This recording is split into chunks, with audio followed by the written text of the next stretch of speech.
64-58, the final at Welsh Ryan Arena. They are going bonkers at Welsh Ryan. And at the Court Storm, the Wildcats are dancing on the floor, and we're talking about it with you right now. Sirius XM College, Channel 84. It's Field of 68 after dark in the afternoon on this Super Sunday. John Fanta, Geo Baker, Matt McCall.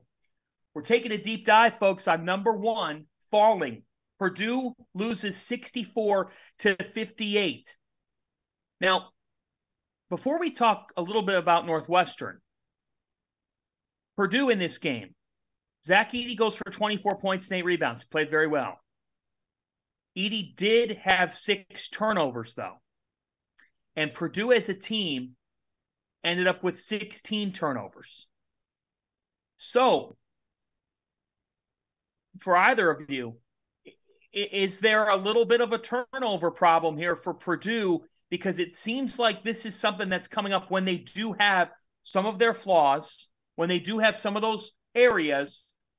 Is this something that should be cause for concern as the season intensifies here and you get into, your win or go home games?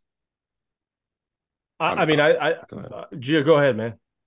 I was going to say that, it's a cause for concern come March. It's a way for them to lose.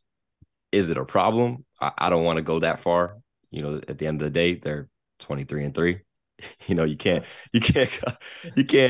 really call anything a problem when that's your record. But and we were saying this earlier in the show too, but that we're starting to see a recipe of how they can lose, and we're starting to see a recipe of what their weaknesses are, and turnovers are part of it. And at the end of the day, this backcourt is a young backcourt. They're freshmen, and Edey is turnover prone when you pressure him the right way, and he showed it today with 6 turnovers. So is it something that is a weakness and teams can use that against them? Absolutely. Is it a problem? I can't say that when they've only lost 3 games all year. I couldn't agree with Gio more. You've got a young backcourt. Like we saw with the Court Storming, unbelievable environment today.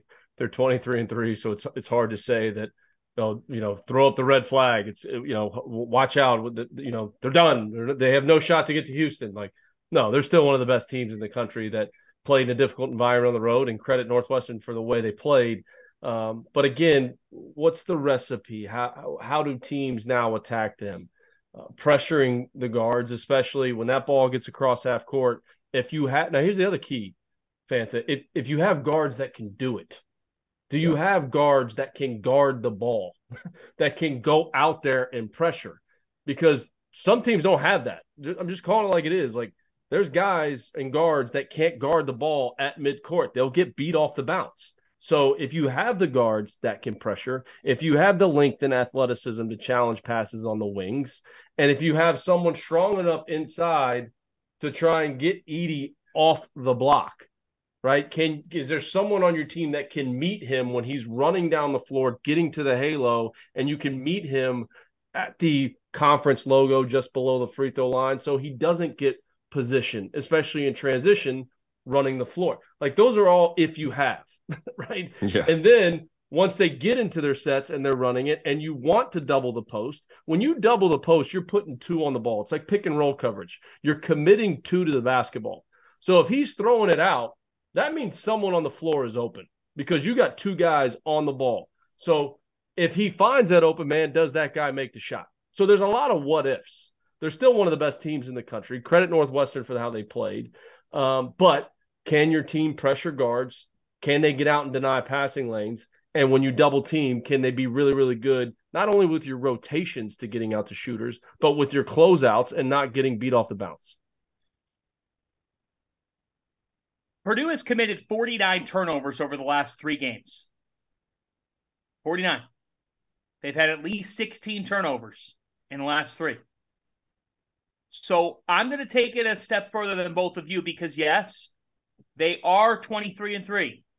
And, yes, I do still believe they can make a deep run.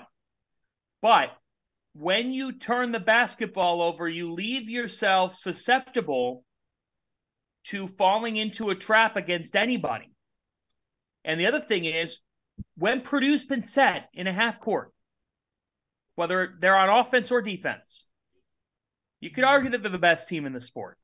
All right? You really could. And they've been a top 25 defensive team all season long.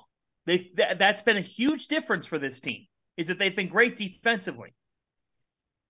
But today and in the last 10 days, these turnovers have been a problem. Now, it didn't come back to bite them at all against Iowa, but it did against Indiana, and it did against Northwestern. You can both say it's difficult to win on the road in the Big Ten. It's difficult to win on the road in any conference. There's no question about that. While also saying that for the Boilers, this is as much cause for concern as they've had all year. Yeah. And in a sport where timing is everything, not the best time for it to happen, because I guess my point is when you lose 2 of 3, guys, you both have been in locker rooms. You both know how things work. When you've lost 2 of 3, Gio, do you as players say, we got this, we're good? Or do you as players start to have that moment of, you know what? Okay, we have committed 16 or more turnovers in 3 straight games. Like, guys, we've got to correct this now if we're going to be the team we want to be in March. How's that all go? I think it's both. I think it's both. They're like we just said, they've lost 3 games all year. So that, yes, we are good. We are firmly in the NCAA tournament. We are firm. I think they've already clinched a double bye in the Big Ten tournament. So the mindset is, yes, we are good. And then it's also, yeah, we got to correct this because it's a lot bigger than just going to the NCAA tournament. It's a lot bigger than getting that double bye in the Big Ten tournament. We are trying to go to Houston. So I think it's a little bit of both. You do understand that you have the problem, and Coach Painter is an amazing coach. I have a ton of respect for him. He's going to make sure to point out what's going on. He's going to make sure to point out the turnovers. He's going to hold the entire team accountable. But I think he also has that calming presence of like, look, this is where we're at in the season, and we are still a very, very good basketball team. But we just need to correct this one thing because we want to do more than just a double bye. We want to do more than just make the NCAA tournament. We're trying to win the NCAA tournament. So I think it's a little bit of both. And I'll admit I've never been in the position of Purdue. I've never only lost 3 games in a season. So, but that's how I would approach it if I was in their position. Yeah, I mean, even going back to the Indiana game, they turned it over 16 times in that game as well. They have a 3-game lead. I was just looking this up. They have a 3-game lead with 5 games to play to win a conference championship, a regular season championship, too. So, and I'm not saying this is happening with Purdue, and I think you have to give all the credit in the world to Northwestern, but is there? Hey, we're like Gio said, we're going to be okay. Like we hold our own destiny. We got a chance to win a championship. We're in a great position. But man, that game on Thursday at 6:30 at Maryland, that's going to be a big one because they're going to get pressed, and that whole turnover thing is going to come back into the equation here. Taking care of the basketball in that game will be the number one key for Purdue to pull out that game because it's going to be rocking on Thursday night.